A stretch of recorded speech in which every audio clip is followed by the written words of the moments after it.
అధ్యాయము 2వ అధ్యాయము 5వ వాక్యంలో నేను చేసిన నిబంధన వారి జీవములకు వారి జీవములకు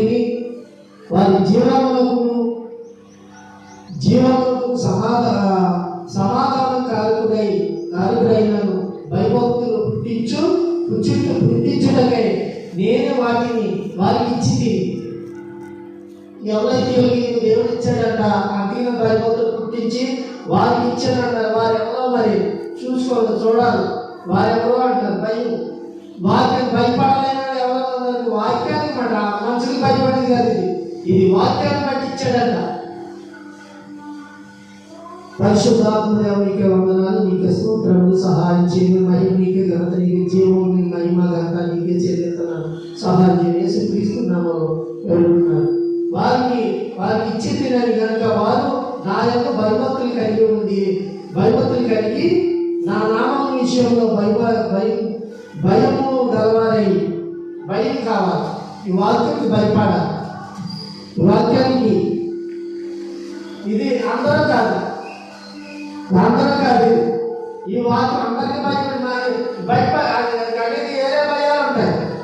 భయాలు లేదు, ఏరే భయాలు. వాక్యానికి భయపడడం కావాలి. ఈ వాక్యాన్ని భయపడడం కావాలి. వాక్యం వింటనే కానీ ఆ వాక్యం ఇంటే సొంతంటే ఇన్ని వాటి భయం ఇన్నట్టు కాదు. వాక్యాన్ని ధర్మశాస్త్రం ఇచ్చాడు. ఆ వాక్యాన్ని నిబంధన ఇచ్చాడు. నిబంధన వాక్యం ఇచ్చాడు. ఈ నిబంధన వాక్యానికి భయపడేవాడు కావాలి. అందరూ కాదు. ఈ వాక్యాన్ని ఎవరైతే భయపడతారో ఆయనకే. నాతో 100 మంది అంటున్నారు దీనికి భయపడేవాడు. వాక్యం లేకపోయినా భయపడేవాడా రాదు నా గురించి వస్తుందని తేలగుడ్లు వేస్తారు. నేను అలాగే అక్కడ వేసానంటే నాకు ఏమన్నా తెలిసి బైబిల్లో తెలిసి నేను చదువుకున్నా సేవకుడు 2 రోజులు కూర్చుని అలా ఎంతో చూసాను. నేను తేలపాటు వేసానా వాక్యం దగ్గర అక్కడ చూడు. వారికి నేనేమన్నాడు, నేను సమాధానం కారణమై భయభక్తులు పుట్టించు తగ్గే నేను వారికి ఇచ్చింది. వారికి ఇచ్చాయట. అర్థమవుతుందా? ఎవరన్నా వారికి ఇచ్చారంటే ఎవరు మరి? దీని బట్టి దేవుడు ఏది చేస్తా ఉంటాడు. దీని బట్టి చెప్తాడు దేవుడు. దీన్ని బట్టి చెప్తాడు వారికి ఇచ్చింది అంటాడు. వారికి ఇచ్చిందని వాక్యానికి భయపడాలి. వాక్యాన్ని భయపడడం వల్లే అది వారికి ఇచ్చేదని చెప్తున్నాడు. మరణంతో ఉంది. పేరెత్తలేదు. పేరెత్తడు. వారికి ఇచ్చింది అన్నాడు. అలాగే భక్తుల ద్వారాగా వారికి ఇచ్చాను అన్నాడు. ఇది నువ్వు ఎలా మరి చూడు. వాక్యం ఉన్నవాడు తల ఎత్తుకుంటాడు. నీకు వాక్యం ఉంటే భయం పుట్టించడానికి వాక్యం ఇచ్చాడు. వాక్యం ఎప్పుడైతే భయం పుడుతుంది, భయం పుట్టుకొస్తుంది. గడగడ వణికితో వాక్యానికి మనుషులు కాదు, సంఘాలకు కాదు, సేవకులు కాదు. సంఘాలకు ఆపేరేంటి ఎవరు చెప్పారు? బైబిల్ అలా చెప్పాడా? దేవుడు తప్పు చేసేది.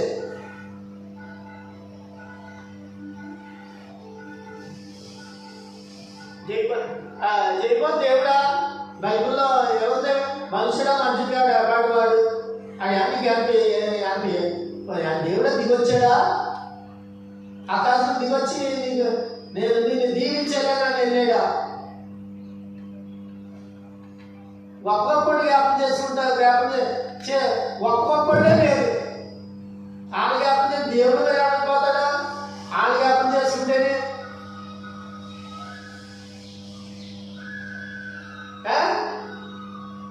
చూడండి. ఇక్కడ ఏమనుంది? సమాధానం కారణమైనా వారు భయం పుట్టించుటకే నేను వారికి ఇచ్చి తిని కనుక వారు నా యొక్క భయభక్తులు కలిగి నా నామం విషయంలో భయం గలవారై ఉంటారు. ఇది వాక్యాన్ని బట్టే నువ్వు దేవుని బిడ్డ వచ్చి పనులు పెడితే నీ ఇంటిని దేవుని వాక్యానికి ఆ వాక్యానికి భయపడతావని కావాలి. మనుషులకి ఎవరికి అక్కర్లేదు. నువ్వు ఎవరి పేరు ఎత్తడానికి కూడా వీల్లేదు. అది కూడా నువ్వు మంచి కూడా ఒక జ్ఞాపకం లేదు. దేవుని ఎత్తాలి. మనుషుల ప్రేమ ఇక్కడ సమయం లేదు. మనుషుల ప్రేమ ఎక్కడ ఉంటుంది? ఇక్కడ దేవుడి ప్రేమ కావాలి. ఇంకా మలాకి భక్తులు ఏమంటున్నాడు? నా నా భయభక్తులు గలవారే సత్యము గల ధర్మశాస్త్రం బోధించుచు సత్యము గల ఇదే గ్రంథం, ఏమంటే ఇదే గ్రంథం మరి చచ్చిపోతే మరి చచ్చి గ్రంథం మరి చచ్చి మాట్లా మరి చచ్చి రాదే. మలాకి భక్తులు ఎలా మాట్లాడాడు, మనం ఎలా మాట్లాడుతున్నాం? అక్కడ ఏమన్నాడు? 5లో నేను చేసిన నిబంధన వారి జీవములకు జీవం ఇస్తాడు. లేకపోతే నీ వాక్యాన్ని ఇలా ఇన్సిపెట్టేస్తే జీవం ఇవ్వడం. జీవం ఈ లోపల బతికితారు, అక్కడ నిత్య జీవం ఉండదు. ఇక్కడ బతికితారు, ఇక్కడ బ్రహ్మాండంగా 100 సంవత్సరాలు ఎన్నారైనా బతికితారు, బ్రహ్మాండంగా బతికితారు. కానీ దేవుడు ఏమన్నాడు? అక్కడ నిత్య జీవం రాదు. అక్కడ జీవం రాదు. అక్కడ జీవం ఎలా అవుతుంది? ఇక్కడ నమ్మలేనప్పుడు ఇక్కడ ఏమన్నాడు? జీవం ఉన్నప్పుడు జీవంకి ఆధారం అయి ఉంది. జీవం సమాధిలో పెడితే జీవంతో ఉండాలి. జీవం ఉన్నందులో సరిపోలేదు. ఇంకా చూడు, జీవం కలిగినట్టు సమాధానం కారణమైన భయం. చూడండి, ఒక వ్యక్తి సమాధంలోకి వెళ్ళాడు. ఆ జీవంతో జీవమే బతి సమాధి చేస్తారు కానీ ఆ భక్తుడిని జీవమే ఉంది. జీవం ఉంది, పెట్లో పెట్టిన అసలు సరిపోకుండా జీవమే ఉంది. ఆ చనిపోయిన ఆయనకి తెలుసు అది జీవనం ఉందని నాకు తెలుసు. చనిపోయిన పెట్లోకి వెళ్ళినప్పుడు ఆ చనిపోయిన ఎత్తికి తెలుసు జీవనం నాకు ఉందని. నమ్మి ఆ మలాకి భక్తుడు పెట్లోకి వెళ్ళాడు. నమ్మి మలాకి వెళ్ళాడు. ఏమని చెప్పాడు? సత్యం చెప్పాడు. సత్యం చెప్పి సత్యం గల ధర్మశాస్త్రం సత్యం గల ధర్మశాస్త్రం బోధించుచు దురుపాద ఏమాత్రం చేయక సమాధానం బట్టి దురుపాద. మరి ఆ దురుపాదలు ఏంటి? దురుపాదలు చేసుకుని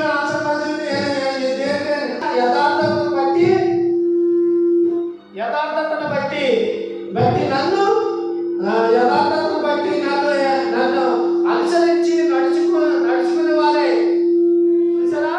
వారే దోషం నుండి అనేకం చెప్పాలి.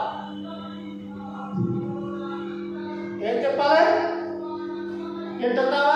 మాట్లాడుతున్నావు. దోషంతో మందిరానికి బతికి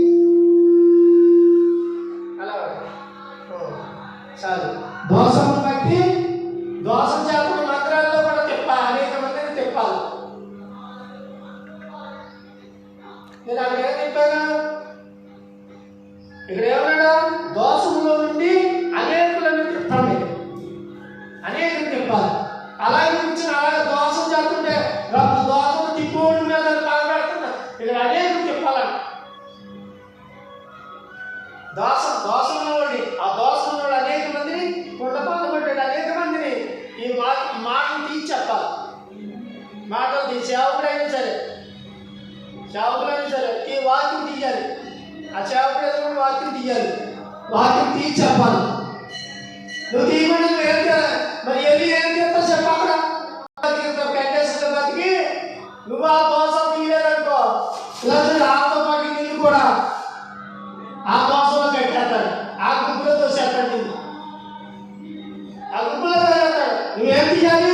ఇక్కడ ఏమన్నా దోషం నుండి అనేకులను తిప్పిరి. యథార్థమైన సత్యం ఇలా చూడండి, యథార్థమైంది ఏంటన్నా? యథార్థమైంది సత్యం బట్టి అనేకం తిప్పాలి.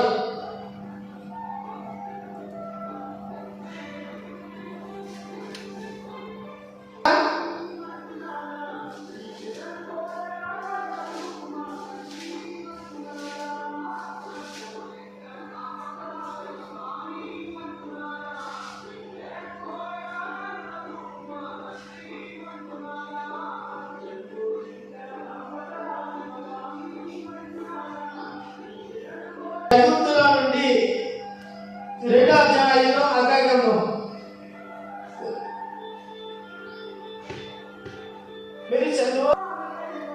ఐగుప్తులో నుండి వచ్చినప్పుడు నేను మీతో చేసిన నిబంధన జ్ఞాపకం చేసుకోండి.